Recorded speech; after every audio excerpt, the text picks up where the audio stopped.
कक्षा 7 गणित का अध्याय 11 वृत्त पर या सर्किल पर आधारित पाठ है।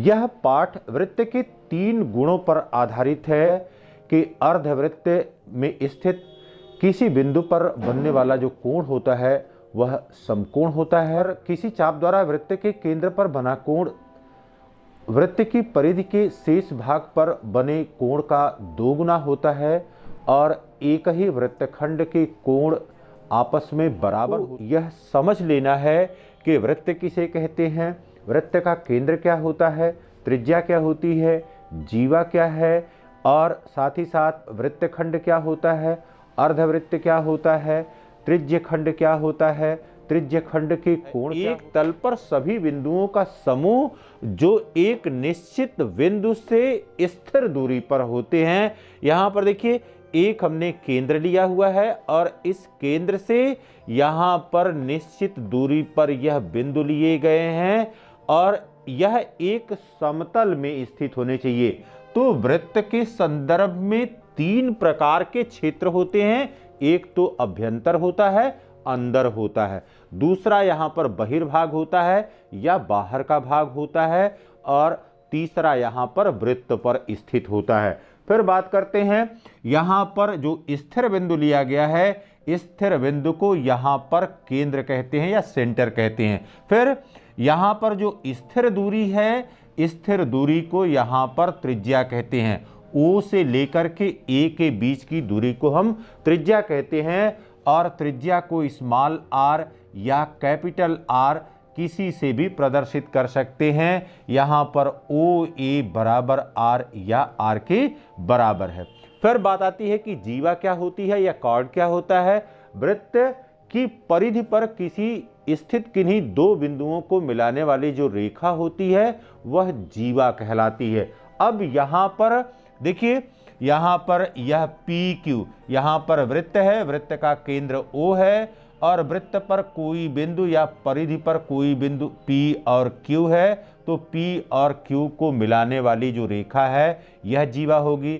इसी प्रकार से R और S को मिलाने वाली रेखा जीवा होगी, इसी प्रकार से X Y को, और इसी प्रकार से यहाँ पर अगर हम A B को मिला दें तो यह AB भी इसकी जीवा होगी।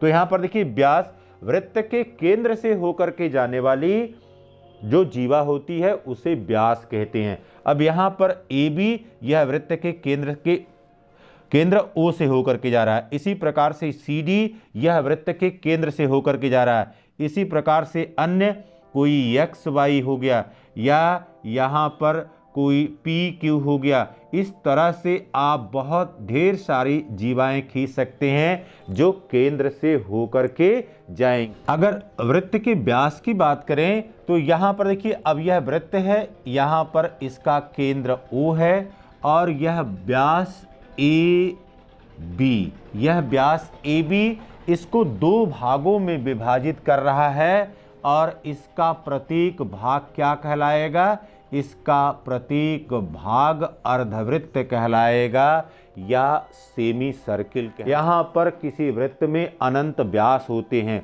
जब इस तरह की अनंत जीवाएं हो जाएंगी तो अनंत व्यास भी हो जाएंगे। सभी व्यासों की लंबाइयाँ समान होती हैं। तो अगर AB लें या यहाँ से आप CD लें या आप कोई अन्य बिंदु यहाँ पर PQ लें या कोई अन्य यहाँ पर XY लें, सभी की लंबाइयाँ यहाँ पर बराबर होंगी। फिर बात आती है कि परिधि क्या होता है या सरकमफ्रेंस किसे कहते हैं। वृत्त की संपूर्ण लंबाई को, यहाँ पर जो यह वृत्त है इस वृत्त की संपूर्ण लंबाई को इसकी परिधि कहते हैं। और परिधि बराबर क्या होता है, परिधि यह बराबर होता है 2 पाई R के, और जहाँ पर R क्या है, यह वृत्त की त्रिज्या कहलाती है, इसे वृत्त की त्रिज्या कहते हैं। अब बात आती है कि आर्क क्या होता है। तो वृत्त पर 2 बिंदुओं, वृत्त की परिधि पर स्थित 2 बिंदुओं के बीच के भाग को हम चाप कहते हैं और जब इस प्रकार से 2 बिंदु हम लेते हैं तो 2 बिंदुओं को लेने से अब यह वृत्त दो खंडों में विभाजित हो जाता है, दो भागों में विभाजित हो जाता है। एक यहाँ पर लघु चाप के रूप में होगा और अगला यहाँ पर दीर्घ चाप के रूप में होगा। जैसे यहाँ पर हमने एक वृत्त लिया और इस पर एक बिंदु यहाँ पर ले लिया A और B, तो वृत्त पर दो बिंदुओं के भाग को चाप कहते हैं यदि एक बड़ा हो और दूसरा छोटा हो। तो यहाँ पर देखिए, अब इसको AXB, यहाँ से AXB, यह क्या हो जाएगा, यह हो जाएगा, इसको कहते हैं लघु चाप। ठीक है, फिर यहाँ से लेकर के और यहाँ तक अब यह AYB है, इसको हम कहेंगे AYB, यह भी चाप है और यह क्या कहलाएगा, यह कहलाएगा दीर्घ चाप। तो यहाँ पर वृत्त पर स्थित, परिधि पर स्थित किन्हीं दो बिंदुओं के बीच के भाग को हम क्या कहते हैं, चाप कहते हैं। और इस दो बिंदु के द्वारा वृत्त की परिधि दो भागों में विभाजित हो जाती है, एक दीर्घ चाप होता है और दूसरा यहाँ पर लघु चाप होता है। वृत्तखंड, वृत्तखंड क्या होता है, जब हम कोई वृत्त लेते हैं और इस वृत्त पर एक जीवा AB खींच दिया, तो जैसे ही यह हमने जीवा AB लिया तो जीवा AB के द्वारा, जीवा AB के द्वारा यह वृत्त दो भागों में विभाजित हो गया और इसका यह भाग जो छोटा है इसको कहते हैं लघु वृत्तखंड, लघु वृत्तखंड। और यहाँ पर जो भाग है इसको कहते हैं दीर्घ वृत्तखंड। तो दीर्घ या लघु वृत्तखंड को परिभाषित कैसे करेंगे, वृत्त के जीवा, जीवा तथा, अब यहाँ पर चाप, वृत्त के जीवा तथा चाप के बीच घिरे हुए भाग को हम वृत्तखंड कहते हैं। यदि यहाँ पर छोटा भाग या छोटे चाप द्वारा, जैसे AXB, यह यहाँ पर लघु चाप है, तो लघु चाप तथा जीवा, लघु चाप तथा जीवा से घिरे हुए भाग को हम लघु वृत्तखंड कहते हैं।